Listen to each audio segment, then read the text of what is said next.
अपना दुख से दुखित नहीं खे, दोसरा के सुख देख के दुखित बा। कि फलानामा के हई हो गइल, चिलानामा के हई हो गइल। एगो कवि जी लिखले बड़ी सुंदर भाव कि नहिया के बाती बार अतने निहोरा बा।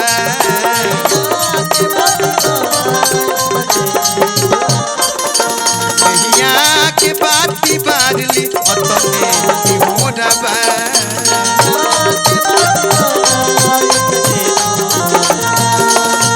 मोहब्बत कदम संभार ली, मोहब्बत कदम संभार ली अतने निहोरा बा। नहिया के बाती बार ली अतने निहोरा बा। अतने निहोरा नहिया के बाती बार ली अतने निहोरा बा।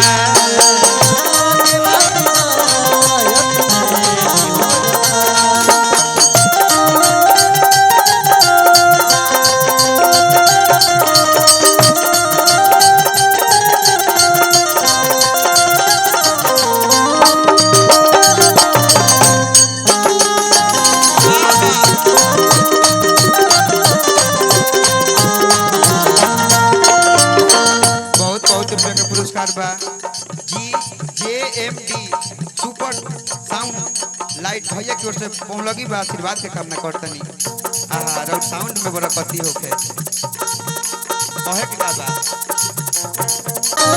दोसरा के दोसनी हरला में बीतत जीवन बा।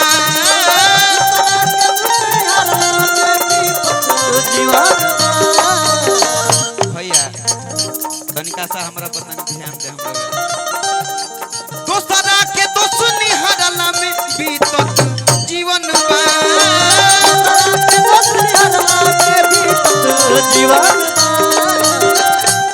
दोसरा के दोसनी हरला में बीतत जीवन बा।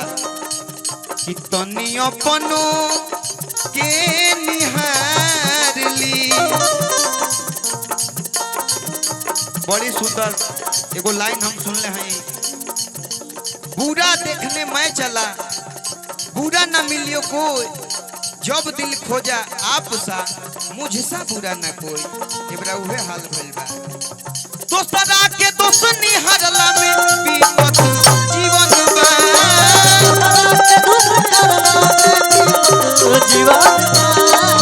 दोसरा के दोसनी हरला में बीतत जीवन बा।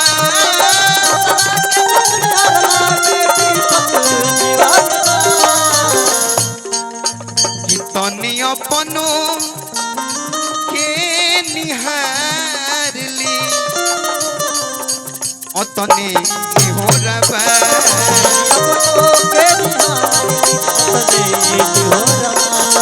तनी अपनो के निहार ली अतने निहोरा बा।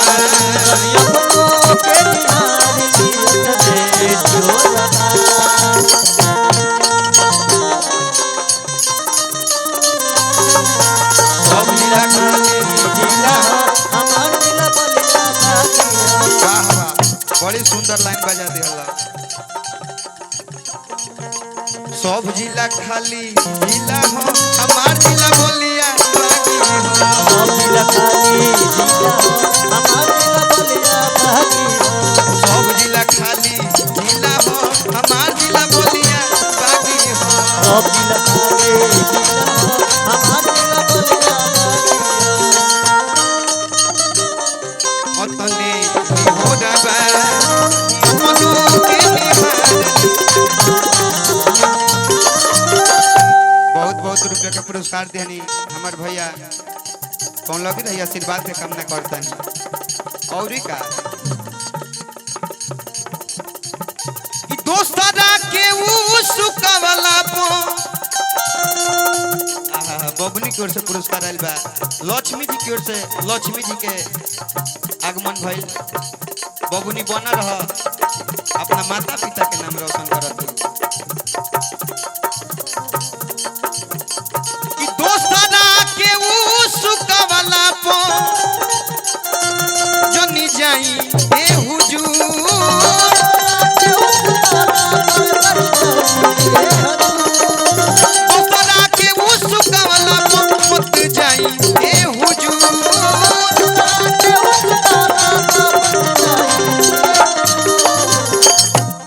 रौरा बारे में केहू कहता कि ए बबुआ तहरा बारे में होई हो कहत रहुए हे तेरे तहरा बारे में कहत रहुए, लेकिन वो करब उसकावला पर न जाई। रौरा अपना से देखी कि ना वो भैया वो कहले ना हो कि अपना में विचार करे के भाई बात कि दोस्तरा के वो सुकावला पर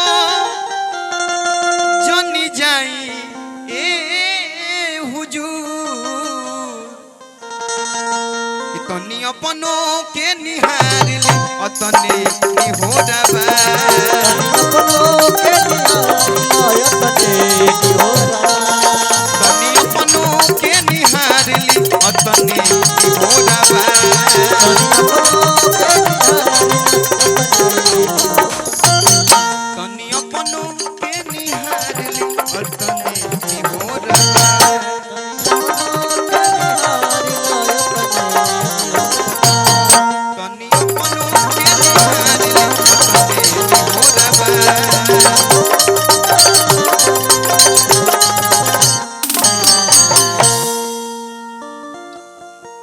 अब रौरा सबके आदेश